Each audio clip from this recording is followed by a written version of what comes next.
हिसाब से प्रोसेस चालू कर सकते डन है। हैं। Okay, great, wonderful. तो आज जिस टॉपिक के ऊपर हम बात करेंगे उसका नाम है लॉ ऑफ एवरेज। दोस्तों, हम कल पिछले 3 दिन में हमने सीखा बहुत सारे सवाल जवाब। लोग हमसे बहुत सारे तरह के सवाल हमसे पूछते हैं और वो सवाल हमारे ऊपर क्या इम्पैक्ट डालते हैं, बहुत इंपॉर्टेंट चीज है। लेकिन लोग हमें कैसे देखते हैं ये तो मायने रखता ही है, हम लोगों को कैसे देखते हैं ये भी एक बार हमें समझना होगा, सीखना होगा कि हम लोगों को किस तरीके से देखते हैं। अगर ब्रॉडली देखूं तो आप एक सफल व्यक्ति हैं और सफल होना चाहते हैं और आपके सामने ये पूरी दुनिया है, ये भीड़ आप लोगों के सामने है। अब इस भीड़ के अंदर कौन ड्रीमर है, कौन ड्रीमर नहीं है, कौन सफल होगा, कौन ज्वाइन करेगा, कौन नहीं करेगा, ये एक बहुत बड़ा सवाल नए लोगों के मन में होता है। अक्सर जब मैं नए लोगों से मिलता हूं तो वो एक सवाल पूछते हैं, सर लोग सुनते नहीं है, सर लोग मीटिंग में नहीं आते हैं, सर लोग काम नहीं करते हैं, सर लोग जुड़ तो जाते हैं लेकिन रीपरचेज नहीं करते हैं, सर हम उन्हें कितना मीटिंग में इनवाइट करते हैं वो आते ही नहीं है, सर वो हमारी बातों को सीरियसली नहीं लेते हैं। ऐसे बहुत सारे सवाल नए लोगों के मन में होते हैं और ये होना लाजमी है, क्योंकि हर नया व्यक्ति जब नेटवर्क मार्केटिंग ज्वाइन करता है तो वो उसका एक्सपर्ट नहीं होता है। जैसे जैसे वो इस इंडस्ट्री के अंदर आगे बढ़ते हैं तो बहुत सारी चीजें उन्हें नजर आनी शुरू होती हैं, बहुत सारे फैक्ट उन्हें समझ में आने शुरू होते हैं। तो ऐसा ही एक इंपॉर्टेंट फैक्ट है जिसका नाम है लॉ ऑफ एवरेज। हम हमें क्या लगता है कि हम जब भी किसी व्यक्ति को बिजनेस बताएंगे, ये इतना शानदार बिजनेस है, इसके अंदर इतनी सारी अपॉर्चुनिटीज है, तो सब लोग इसे ज्वाइन क्यों नहीं करते। दोस्तों, सब लोग इसे ज्वाइन इसलिए नहीं करते क्योंकि इस भीड़ के अंदर, ये जो सामने आपको भीड़ नजर आ रही है, ये भीड़ 4 तरह के लोगों से मिलकर बनी हुई है। मैं बात कर रहा हूं नेटवर्क मार्केटिंग के पॉइंट ऑफ व्यू से। इस पूरी भीड़ के अंदर सिर्फ 4 तरह के लोग हैं और इसे हम बोलते हैं कैटेगराइजेशन ऑफ पीपल। आगे बढ़ते हैं दोस्तों, मैं अगर बात करूं फर्दर, अगर हम इन्हें देखें, मान लेते हैं हम किन्हीं 100 लोगों को ये प्लान शेयर करते हैं। हमने एक लिस्ट बनाई, खुद से एक लिस्ट बनाया और अपने अपलाइन के साथ बैठ करके उस लिस्ट को कैटेगराइज किया, ठीक है। और लिस्ट को कैटेगराइज करने के बाद में हमने 100 लोगों को आइडेंटिफाई किया जिनके साथ हम ये बिजनेस प्रेजेंटेशन शेयर करने वाले हैं। तो as per seniors, as per इस बिजनेस में जितने भी लोग सफल हुए हैं उनके अनुसार इस 100 लोगों की लिस्ट में से मोर देन 60% लोग डी कैटेगरी के निकलते हैं। अगर मैं फर्दर इस लिस्ट को डिवाइड करूं तो ए, बी, सी और डी 4 कैटेगरी के लोग हमारे पास निकल कर आते हैं। तो सबसे ज्यादा जो कैटेगरी के लोग होते हैं दोस्तों, वो डी कैटेगरी के आते हैं। वो हर चीज को ग्रांटेड लेते हैं और वो पूरी दुनिया को दोष देते रहते हैं हमेशा। मेरी सफलता इसलिए नहीं है क्योंकि मेरे पिताजी ने अच्छी जगह मकान नहीं बनाया, मैं सफल इसलिए नहीं हो पाया क्योंकि मैं एक अच्छे स्कूल में नहीं पढ़ पाया, मैं सफल इसलिए नहीं हो पाया क्योंकि मुझे कोई अच्छा मौका नहीं मिला, मैं सफल इसलिए नहीं हो पाया क्योंकि मेरा कोई मेंटर ही नहीं था, मैं सफल इसलिए नहीं हो पाया क्योंकि मेरा अपलाइन अच्छा नहीं था, मैं सफल इसलिए नहीं हो पाया क्योंकि मेरा परिवार सही नहीं है। इस तरह के हजारों बहाने ऐसे लोगों के पास मौजूद रहेंगे और ये हमेशा अपना सर पकड़ के रोते रहते हैं और ये उसे भी रुला देते हैं जो इनके पास जाता है, राइट। तो 60% लोग आपको ऐसे मिलने वाले हैं, ये ना तो कुछ करेंगे और ना किसी को कुछ करने देंगे। तो ऐसे लोगों से बिल्कुल सावधान हो जाएं। और जब आप 100 लोगों को प्रेजेंटेशन देंगे तो इस तरह के 60% लोग ऑन एन एवरेज आपको ऐसे मिलेंगे ही मिलेंगे। Be prepared. और ऐसा भी हो सकता है कि पहले 60 मिले, ठीक है। इस बात की भी संभावनाएं हैं कि पहले लगातार 60 लोग आपको इसी तरह के मिले। तो आप घबराइएगा नहीं क्योंकि पिक्चर अभी बाकी है। आगे चलेंगे दोस्तों, आपको उन 100 लोगों में से मोर देन 30% या अप्रॉक्स 30% लोग ऐसे मिलेंगे जिन्हें आपके प्रोडक्ट पसंद आएंगे या आपके प्रोडक्ट को देख करके उन्हें कुछ भविष्य में अपॉर्चुनिटी नजर आएगी। तो ऐसे लगभग 30% लोग इस बिजनेस को साइन अप करते हैं, जो लास्ट में फाइनली एक बेहतर कंज्यूमर बनकर ही रह जाते हैं। वो अपने सपनों को इस बिजनेस से कनेक्ट ही नहीं कर पाते और वो उलझ के रह जाते हैं प्रोडक्ट, उनकी कॉस्टिंग, उनकी क्वालिटी के अंदर। तो उनके लेवल के जो सवाल जवाब है वो हमें हैंडल करने को फ्यूचर में मिलेंगे। बट अभी हम बात कर रहे हैं कि हमें लोग किस तरह के मिलते हैं। तो लगभग 30% लोग हमें वो मिलने वाले हैं जो सिर्फ और सिर्फ हमारे प्रोडक्ट्स के अंदर ही इंटरेस्टेड होंगे। अब हम इनसे कैसे वैल्यू कर पाते हैं, कैसे इनको और आगे सर्विसेज दे पाते हैं, ये हमारे हाथ में है।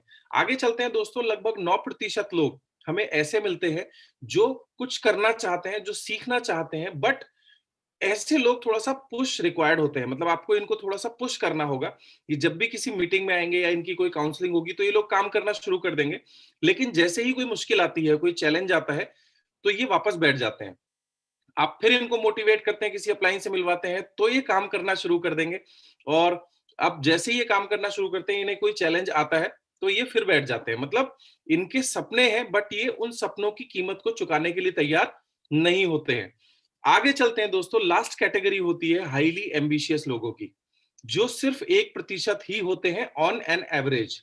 ऑन एन एवरेज मैं इसलिए बोल रहा हूं कि कोई भी चीज फिक्स नहीं होती। अगर हम एवरेज में बात करते हैं तो कभी कभी ये 2 भी निकल सकते हैं, कभी कभी ये नहीं भी निकल सकते हैं, बट ऑन एन एवरेज जब आप लगातार काम करेंगे तो हर 100 लोगों में से एक व्यक्ति आपको हाईली एम्बिशियस मिलेगा। और ये एम्बिशियस लोगों के साथ एक छोटा सा चैलेंज और भी होता है दोस्तों। ये एम्बिशियस लोग जुड़ना चाहते हैं एक अपने जैसे एम्बिशियस लीडर के साथ। तो अगर आपका ड्रेसअप, अगर आपकी बातें, आपका थॉट प्रोसेस इनके जैसा नहीं है, तो संभावनाएं कम हो जाती हैं ऐसे लोगों के आपके साथ आने की।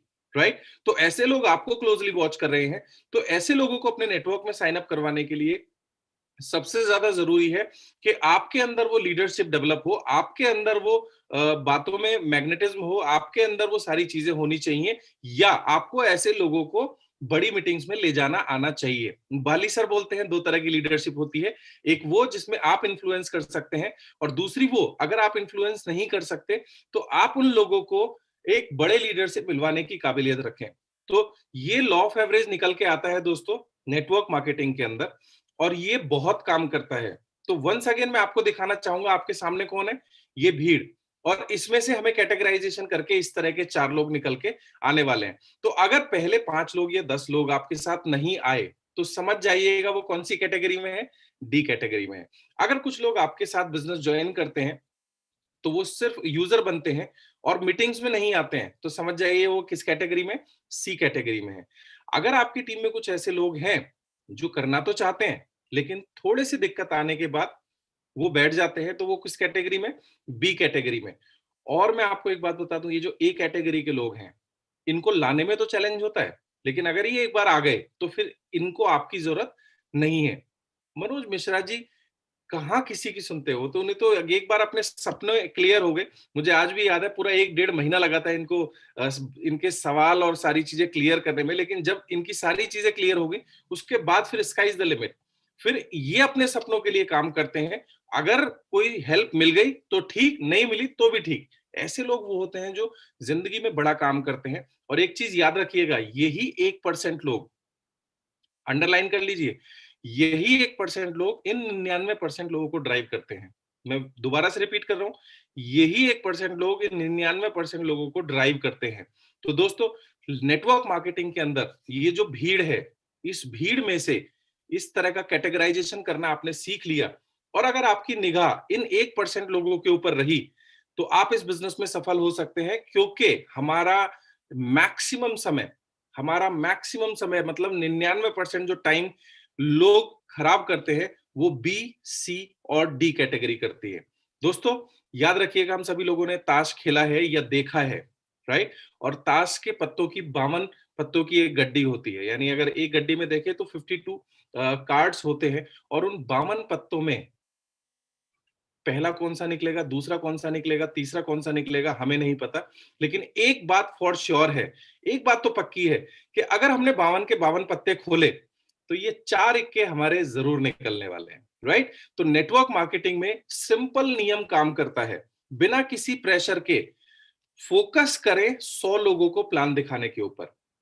राइट? वो क्या बिहेव कर रहे हैं, क्या सवाल कर रहे हैं, क्या रिएक्ट कर रहे हैं, ये इंपॉर्टेंट है, सीखने का प्रोसेस है, लेकिन इतना ज्यादा नहीं। ज्यादा जरूरी क्या है, 52 पत्ते खोलना। राइट? तो आज के बाद जब भी हम किसी को प्लान दिखाने जाएंगे, जब भी हम किसी से बात करेंगे, उसके रिएक्शंस जो आएंगे, हम उसे इस तरीके से देखेंगे कि वो किस कैटेगरी का पार्ट है, उसकी बातें हमारे ऊपर इंपैक्ट ना डालें।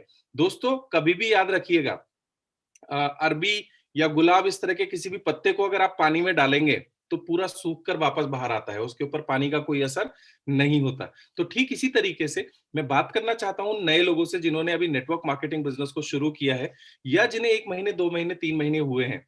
हम हमेशा सीखने के प्रोसेस में रहते हैं। हमसे जो भी लोग सवाल पूछते हैं उन सवालों को हम नोट डाउन करें, और हम कैटेगराइज करना सीखें कि मैंने जिस व्यक्ति को प्लान दिखाया था वो कैटेगरी ए, बी, सी या डी में है, राइट? इनकी फर्दर अगर मैं आपको क्लासिफिकेशन की बात करूं तो जितने भी डी कैटेगरी के लोग होते हैं ये शुरुआत से ही ब्लेमिंग मोड में रहते हैं। ये सरकार को ब्लेम करेंगे, आसपास को ब्लेम करेंगे, समाज को ब्लेम करेंगे, कंपनी को ब्लेम करेंगे, ये सिर्फ ब्लेम करते हैं। तो समझ जाइए, जो भी व्यक्ति ऐसा है जो सिर्फ ब्लेम ब्लेम ब्लेम में लगा हुआ है, वो डी कैटेगरी को बिलोंग करता है। जब आप प्लान शेयर करेंगे, प्लान पूरा फिनिश करेंगे, तो कुछ लोग आपके प्रोडक्ट्स के बारे में बहुत इंटरेस्ट लेंगे, राइट? वो सी कैटेगरी के लोग होते हैं। आप उनको प्रोडक्ट के बारे में अच्छे से इंफॉर्मेशन दीजिए, उनको प्रोडक्ट कैटलॉग दीजिए, उनको टेस्टिमनीज के वीडियो दीजिए। इसके बाद जो आपको लोग कहें कि भाई हम बिजनेस तो करना चाहते हैं बट हमारे साथ ये चैलेंज या वो चैलेंज, तो वो बी कैटेगरी के लोग हैं। आप उनको पार्ट बनाइए सिस्टम का, आप उन लोगों को पार्ट बनाइए ट्रेनिंग्स का, आप उनको पार्ट बनाइए बुक्स का, सेमिनार का, वीडियोस का। और आपको ए कैटेगरी के जो लोग मिलेंगे, वो आपसे शायद बड़े बड़े सवाल पूछना शुरू कर दें कि इस बिजनेस में 1 लाख रुपए का चेक मुझे 6 महीने में कैसे मिलेगा, मैं इस बिजनेस में बड़ा करना चाहता हूं। तो ऐसे लोगों को इमीडिएट अपने बड़े अपलाइन से मिलवाएं, ऐसे लोगों को इमीडिएट अपनी बड़ी इवेंट्स का पार्ट बनाएं, ऐसे लोगों को इमीडिएट आपको कार बुक शो करनी है, ऐसे लोगों को आपको immediate leading lady magazine show करनी है, ऐसे लोगों को जल्दी से जल्दी आप अपने किसी बड़े अपलाइन से संपर्क में लेकर आए, बात करवाएं, क्योंकि ये 4 कैटेगरी ही ड्राइव करती हैं। याद रखिएगा दोस्तों, एक गोल्ड माइनिंग प्रोसेस है। सोने की खदान में अगर आप कार्यप्रणाली को देखेंगे, तो जब सोना निकाला जाता है, वो अक्सर चट्टानों के बीच में छिपा होता है, बड़े बड़े पहाड़ों में, बड़ी बड़ी पहाड़ियों में, पत्थरों के बीच में सोना छिपा होता है। उसे निकालने का प्रोसेस क्या है? उसे निकालने का प्रोसेस ये है कि डायनामाइट से उस पहाड़ के छोटे छोटे टुकड़े किए जाते हैं। छोटे मतलब बड़े बड़े पत्थरों को उसे तोड़ा जाता है, फिर वही पत्थरों को ट्रक में भरकर माइनिंग प्रोसेस जहां पे होता है वहां लेकर आया जाता है, उसे क्रश किया जाता है, यानी उसे बारीक टुकड़ों में पीसा जाता है। पीसने के बाद में अलग अलग प्रोसेसेस से होते हुए, अगर मैं बात करूं 1 क्विंटल यानी 100 किलो मिट्टी में से कुछ ग्राम्स गोल्ड निकलता है। दोस्तों, गोल्ड माइनिंग प्रोसेस में जो लोग काम कर रहे होते हैं, उनका फोकस मिट्टी के ऊपर नहीं होता, उनका फोकस उन कुछ चंद ग्राम सोने के टुकड़े के अंदर होता है। तो वो पूरे प्रोसेस से होते हुए उस सोने के टुकड़े तक पहुंच जाते हैं। इसी तरीके से नेटवर्क मार्केटिंग में कुछ इक्के हमें अपने नेटवर्क के अंदर लेके आने हैं, कुछ लीडर्स हमें अपने नेटवर्क के अंदर लेके आने हैं। याद रखिएगा, हमारे नेटवर्क मार्केटिंग बिजनेस में भीड़ से हमें इनकम बड़ी नहीं आती। हमारे बिजनेस में कुछ बड़े ए कैटेगरी के लोग जितने ज्यादा आते जाएंगे, उससे हमें बड़ी इनकम आने वाली है। और उससे निकालने के लिए, उन लोगों को लाने के लिए there is a process which is called education system. इसलिए हमें उसका पार्ट बनना है। और 100, 150, 200 लोगों को ज्वाइन कराना नेटवर्क मार्केटिंग नहीं है दोस्तों। हर लेग के अंदर, हर टीम के अंदर कम से कम 2 से 4 इस कैटेगरी के लीडर्स जब हमारी टीम में आते हैं, तब हमारे नेटवर्क में मोमेंटम और ग्रोथ आता है। याद रखिएगा दोस्तों, ये लीडर छांटने का बिजनेस है। ड्रीमर्स लोगों को अपने बिजनेस में स्पॉन्सर करने का बिजनेस है। लोग तो बहुत मिलेंगे, लेकिन वो लोग आपको सफल नहीं बनाएंगे। सफल कौन बनाएंगे? सफल बनाएंगे ए कैटेगरी के लोग। और special message to new peoples, नए लोगों के लिए एक खास मैसेज ये है कि कभी भी फोकस ऐसे लोगों के ऊपर ज्यादा ना करें जिनके बहाने हैं। यानी अगर मैं नटशेल में बोलूं, तो हमारा ज्यादा से ज्यादा समय बी, सी और डी कैटेगरी के ऊपर जाता है। हमें वहां फोकस ज्यादा नहीं करना है, उनकी बात को सुनना है, उनके लिए बात करनी है। बट हमारी निगाह कहाँ होनी चाहिए? हमारी निगाह होनी चाहिए ए कैटेगरी के ऊपर। एक छोटी सी स्टोरी मैं आप लोगों के साथ शेयर करना चाहूंगा। एक बहुत बड़े ऋषि हुआ करते थे। उनके बेटे ने कहा कि पिताजी, मुझे ध्यान सीखना है। तो उन ऋषि ने बोला कि एक काम करो बेटा, मैं तो थोड़ा सा एक साधना में थोड़ा सा व्यस्त हूं, आप राजा जनक के पास जाओ ध्यान सीखने के लिए। अब साधु का बेटा थोड़ा सा कंफ्यूज हुआ, बोले ध्यान सीखने के लिए एक राजा के पास? ध्यान सीखने के लिए मेरे पिताजी को किसी ऋषि या मुनि के पास भेजना चाहिए था, किसी योगी के पास भेजना चाहिए था, बट एक राजा के पास भेज रहे हैं। बट चूंकि उनके पिताजी ने बोला, वो एक विद्वान थे, तो वो चल दिए राजा जनक की तरफ। और राजा जनक के बारे में ऐसा कहा जाता है कि दुनिया एक रोल अच्छे से प्ले करती है, लेकिन राजा जनक एक ऐसे व्यक्ति थे जिन्होंने आध्यात्म के अंदर भी बहुत बड़ा किया और वो एक सफल राजा भी बन पाए। तो राजा जनक के बारे में ये पॉपुलर है कि उन्होंने दोनों रोल में बहुत बड़ा काम किया। अब वो ऋषि के जो बेटे थे, वो राजा जनक के दरबार में पहुंचे और उन्होंने सारी बात बताई। उन्होंने बोला कि मुझे ध्यान सीखना है। तो राजा जनक ने मुस्कुराते हुए बोला, ठीक है, पहले ये परीक्षा भी करनी होगी कि आप ध्यान सीखने योग्य हैं या नहीं है, यानी आप कितने फोकस्ड हैं। तो उसने कहा, ठीक है, क्या करना होगा उसके लिए? तो राजा जनक ने अपने 2 दरबार में जो जल्लाद होते हैं उनको बुलाया और उन ऋषि के बेटे को एक पात्र यानी कटोरे में तेल भर के दिया गया, राइट? और उस तेल को इस तरीके से भरा गया कि उसमें और एक भी बूंद डालने की जगह नहीं थी। अब वो पात्र ऋषि के बेटे को पकड़ा दिया गया और उनको बोला गया कि आप पूरे शहर का एक चक्कर लगाकर आइए, राइट?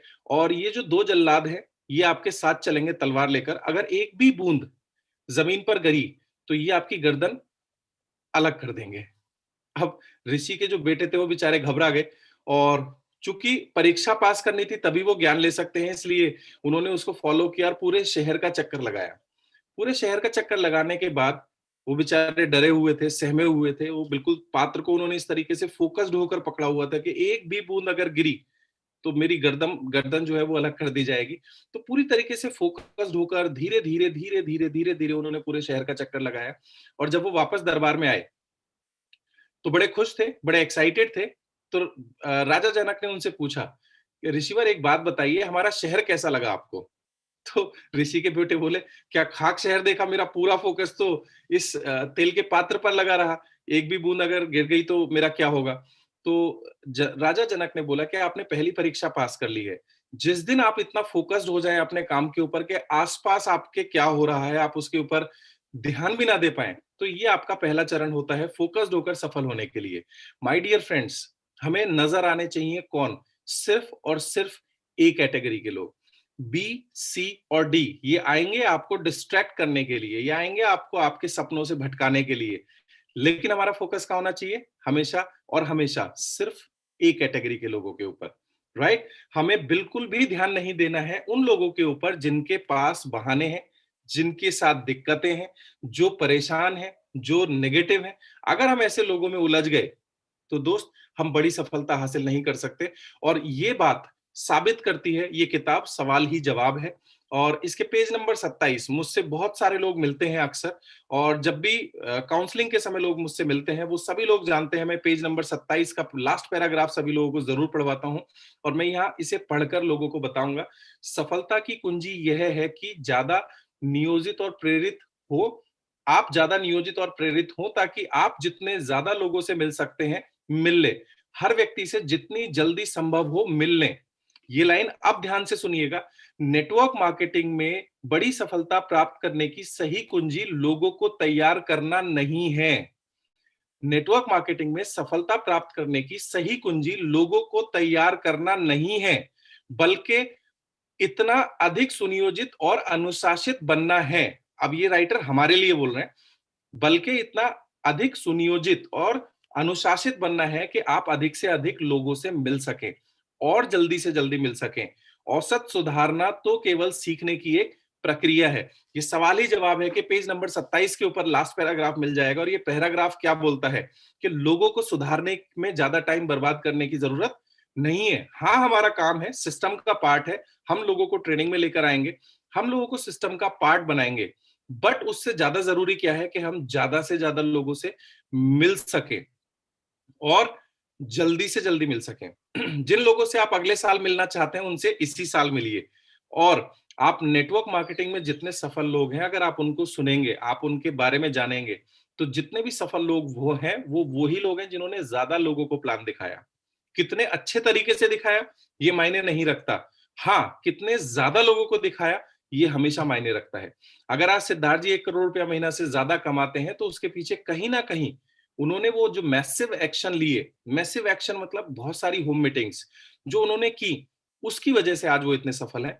आज विवेक सक्सेना जी जो इतने बड़े लेवल पे हैं, इतनी बड़ी इनकम कमाते हैं, उसके पीछे कहीं ना कहीं उन्होंने जो होम मीटिंग्स और ज्यादा लोगों की बड़ी बड़ी मीटिंग्स करी, वो उसके पीछे कारण है। या जो भी आज रिजवान जी इतने सफल है, रिजवान जी ने बहुत सारे लोगों को एक एक दिन में 10-10 15-15 मीटिंग उन्होंने करी है, होम मीटिंग्स करी हैं। दोस्तों, अगर हमें इस बिजनेस में बड़ा बनना है, बड़ा सफलता प्राप्त करना है, तो हमें फोकस करना है ज्यादा लोगों से मिलने के ऊपर। अभी एक व्यक्ति का फोन आया, कुछ दिन पहले की बात है, सर मैं मिल तो रहा हूं, लोगों से बात तो कर रहा हूं, लेकिन अभी सीरियस लोग मुझे नहीं मिल रहे हैं। तो मैंने उनको जवाब दिया, सर डी और बी कैटेगरी या सी कैटेगरी ज्यादा आ रही होगी, और प्लान दिखाइए तेजी के साथ, हमें पहुंचना है ए कैटेगरी तक। तो आई होप आपको लॉ ऑफ एवरेज समझ में आया होगा। मैं वापस से नए लोगों को समराइज करता हूं या पुराने लोगों को भी, हम चाहे किसी भी लेवल पे नेटवर्क मार्केटिंग में पहुंच जाए, अगर हम ग्रोथ चाहते हैं तो हमें नए लोगों से मिलना होगा। आप बड़ी-बड़ी इंश्योरेंस कंपनीज को अगर देखेंगे, स्टडी करेंगे, बड़ी-बड़ी डायरेक्ट सेल्स कंपनीज को अगर आप स्टडी करेंगे, तो आप ये पाएंगे कि वहां रिक्रूटमेंट के पास ऊपर हमेशा ज्यादा फोकस किया जाता है। जितनी भी डायरेक्ट सेल से रिलेटेड कंपनी है, आपने यूरेका फोर्ब्स का नाम सुना होगा। यूरेका फोर्ब्स का अलग से एक डिवीजन है नई रिक्रूटमेंट का। दोस्तों, वो हमेशा नई रिक्रूटमेंट करते रहते हैं। आप किसी भी इंश्योरेंस कंपनी को अगर थोड़ा सा स्टडी करेंगे, वो हमेशा नए लोगों को रिक्रूट करते रहते हैं, क्योंकि नेटवर्क मार्केटिंग या डायरेक्ट सेल्स में एक नियम याद रखिएगा, 1000 बीमारियों का समाधान है एक नई स्पॉन्सरिंग, यानी एक नई ज्वाइनिंग। तो हमें ज्यादा से ज्यादा लोगों से मिलना है, ज्यादा से ज्यादा लोगों तक पहुंचना है, और लॉ ऑफ एवरेज को ध्यान में रखना है। और हमें 4 ही कैटेगरी के लोग मिलेंगे, ए, बी, सी या डी। अगर डी, सी और बी आपको मिल रहे हैं, तो इसका मतलब ये है कि ए कैटेगरी भी मिलेगी।